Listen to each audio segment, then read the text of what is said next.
الحمد لله رب العالمين والصلاة والسلام على رسوله الأمين وعلى آله وصحابه أجمعين أما بعد. محترم بزرگوں، نوجوان ساتھیوں، گزشتہ دروس میں غسل کو واجب کر دینے والی چیزوں کے متعلق کچھ باتیں آپ کے سامنے بیان کی گئی تھی کہ وہ کون سی چیزیں ہیں، وہ کون سے اعمال ہیں جن کے اختیار کرنے یا ہو جانے کی بنا پر ہم پر اور آپ پر غسل کرنا واجب ہو جاتا ہے. اس میں سے پہلی چیز یہ تھی کہ اگر ہم بستری کرتے ہیں اپنی بیویوں سے. دوسری چیز اگر ہم کو احتلام ہو جائے. تیسری چیز ہماری مائیں اور بہنیں جب حالت حیض اور حالت نفاس سے فارغ ہوں گی. اور چوتھی چیز میت کو مردے کو دفنانے سے پہلے. اور چھٹی چیز جب انسان حالت کفر سے حالت اسلام میں داخل ہوگا. اسی طرح سے غسل کا طریقہ بھی آپ کے سامنے بتلایا گیا تھا. آج کے اس درس میں وہ کون سے اعمال ہیں یا وہ کون سے اوقات ہیں جن اوقات میں غسل کرنا واجب تو نہیں بلکہ مستحب اور مسنون ہوتا ہے. ایک ہوتا ہے کہ ہر حال میں ہم کو غسل کرنا ہے تو کرنا ہے، واجب ہے، لازم ہے، ضروری ہے. اور ایک ایسا وقت ہوتا ہے کہ اگر نہ بھی کریں تو بھی کام چل جائے گا، جس کو مستحب اور مسنون کہتے ہیں. اس میں سے پہلی چیز یہ ہے کہ جمعہ کے دن اگر ہم کو اور آپ کو جمعہ کی نماز پڑھنے کے لیے آنا ہے تو کچھ روایتوں کے اندر ہے کہ اللہ کے رسول نے فرمایا کہ جمعہ کے دن غسل کرنا ہر محتلم، ہر بالغ پر لازم اور ضروری ہے. اور دوسری روایتوں کے اندر اللہ کے رسول صلی اللہ علیہ وسلم نے اس بات کی رخصت دی ہے کہ اگر غسل نہیں کریں گے تو بھی کام چل جائے گا. اور اس کی مصلحت، حکمت یہ بتلائی ہے غسل کرنے کی کہ چونکہ صحابہ کرام رضی اللہ عنہم اجمعین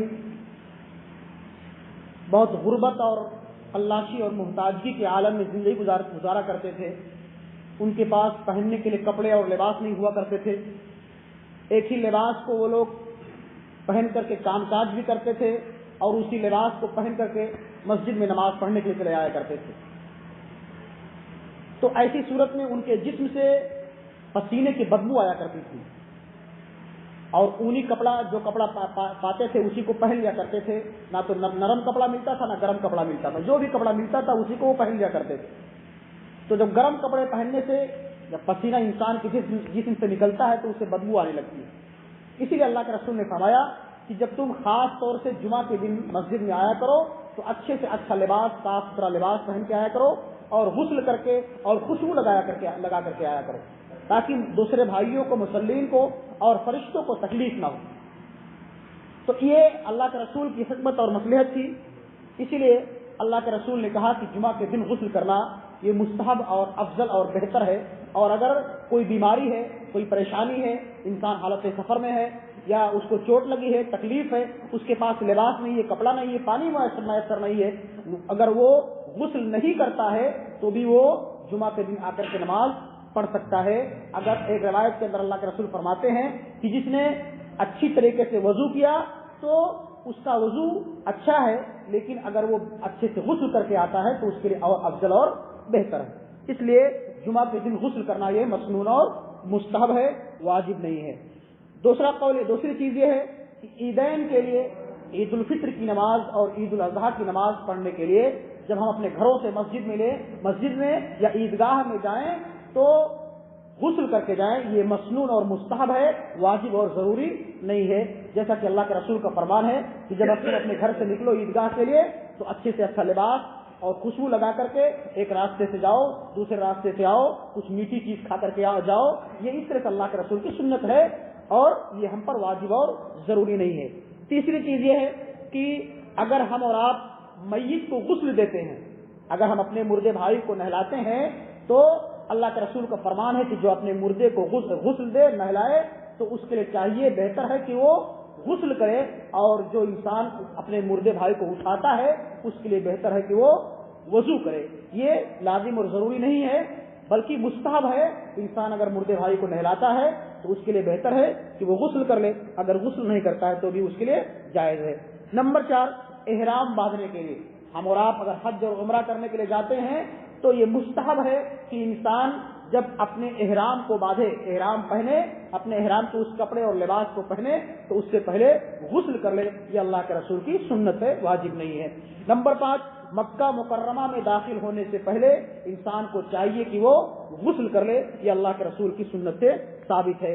نمبر 6، مستحاضہ عورت کے لیے، عورت جو ہے اس کو بار بار خون آ جا رہے ہیں، وہ اس کا جو ہے پیریڈ خراب ہے، حالت حیض کے بعد بھی اس کو خون آ جا رہا ہے، تو ایسی صورت میں اللہ کے رسول کا یہ فرمان ہے۔ صحابیات اللہ کے رسول سے پوچھتی تھی، اللہ کے رسول مسئلہ بتلاتے تھے کہ حالت حیض کے بعد اگر آپ کو خون آتا ہے تو آپ غسل کرو اور نماز پڑھو۔ حیض کی حالت میں ایک عورت کے لیے، ایک ماں کے لیے، ایک بہن کے لیے نماز اور روزہ سب کچھ معاف ہے، لیکن بعد میں وہ روزے کی قضا کرے گی اور نماز کی قضا نہیں کرے گی۔ لیکن حالت نفاس میں بھی، لیکن استحاضہ کی حالت میں یہ کہتے ہیں کہ کوئی رگ ہوتی ہے جو شیطان کے کچوکا مارنے سے وہ رگ پھٹ جاتی ہے، جس کی وجہ سے ماں اور بہنوں کی شرمگاہ سے خون نکلنے لگتا ہے۔ ایسی صورت میں اگر ہماری مائیں اور بہنیں اس پیریڈ میں رہتی ہیں تو ان پر یہ لازم اور ضروری ہے کہ وہ غسل کر کے وہ نماز پڑھیں گی، ایسی صورت میں وہ نماز نہیں چھوڑیں گی۔ نمبر 7، جس پر غشی طاری ہو جائے، بار بار غشی ہو جائے، بے ہوش ہو جائے، تو ایسا انسان غسل کر کے نماز پڑھے گا، اس کے لیے بہتر ہے کہ وہ غسل کرے اور نماز پڑھے۔ جیسا کہ اللہ کے رسول کا وہ واقعہ ہے، جب اللہ کے رسول اپنے مرض الموت میں تھے تو آپ بے ہوش ہو گئے، آپ نماز کے لیے اٹھے، آپ پر غشی طاری ہو گیا، آپ بے ہوش ہو گئے، آپ کو ہوش آیا تو اللہ کے رسول نے اپنی بیوی حضرت عائشہ سے پوچھا رضی اللہ عنہا سے کہ کیا لوگوں نے نماز پڑھ لی؟ حضرت عائشہ نے کہا کہ ابھی لوگ نماز نہیں پڑھے ہیں، ابھی آپ کے انتظار میں بیٹھے ہیں۔ اللہ کے رسول اٹھے، پھر آپ پر غشی طاری ہو گئی، پھر آپ بے ہوش ہو گئے، پھر آپ کو جب ہوش آیا پھر آپ نے اپنی بیوی سے پوچھا کہ کیا لوگوں نے نماز پڑھ لی؟ حضرت عائشہ کہتی ہیں کہ ابھی لوگ آپ کے انتظار میں بیٹھے ہوئے ہیں۔ پھر اللہ کے رسول اٹھے، پھر آپ پر غشی طاری ہو گئی، آپ نے پھر غسل فرمایا، پھر آپ اٹھے، پھر غشی طاری ہو گئی، تو آپ نے حکم دیا کہ ابو بکر کو کہو کہ وہ لوگوں کو نماز پڑھا دیں۔ تو اس طرح سے یہ مسئلہ ثابت ہوتا ہے کہ اگر آدمی بے ہوش ہو جائے، غشی طاری ہو جائے تو اس کے لیے بہتر ہے، مستحب ہے، مسنون ہے کہ وہ غسل کر لے۔ اسی طرح سے نمبر 8، مشرک کو دفن کرنے کے بعد انسان کو چاہیے کہ وہ غسل کر لے۔ جیسا کہ جب چچا ابو طالب کا انتقال ہو گیا تو حضرت علی رضی اللہ تعالیٰ عنہ اللہ کے رسول کی خدمت میں حاضر ہوئے اور انہوں نے کہا کہ ابو طالب کا انتقال ہو گیا۔ اللہ کے رسول نے کہا کہ جاؤ ان کو دفن کر دو۔ جب حضرت علی رضی اللہ تعالیٰ عنہ دفن کر کے اپنے باپ کو آئے، ابو طالب کو آئے، تو اللہ کے رسول نے کہا کہ علی جاؤ اور غسل کر کے آؤ، غسل کر لو۔ حضرت علی جاتے ہیں اور غسل کر کے آتے ہیں۔ اس سے یہ مسئلہ ثابت ہوتا ہے کہ